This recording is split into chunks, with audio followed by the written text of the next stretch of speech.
خبر شامل کرتے ہیں لودھرا سے۔ اے بی سی نیوز کے divisional bureau chief Sajid Iqbal Qureshi کی رپورٹ کے مطابق دنیا پور میں 77ویں یوم آزادی کے موقع پر پاکستان مرکزی مسلم لیگ ضلع لودھرا کی جانب سے دنیا پور میں نظریہ پاکستان ریلی کا انعقاد کیا گیا، جس میں ضلع بھر سے عوام نے بھرپور شرکت کی اور ریلی کا حصہ بنے۔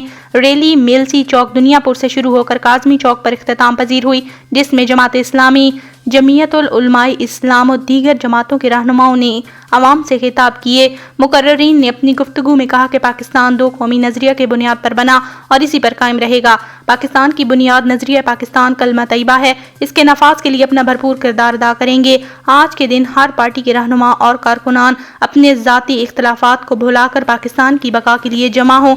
سانحہ بنگلہ دیش سے سبق سیکھا جائے، دشمن کی سازشوں کو پہچان کر اس کا جواب دیا جائے اور عوام کے حقوق کا تحفظ کیا جائے۔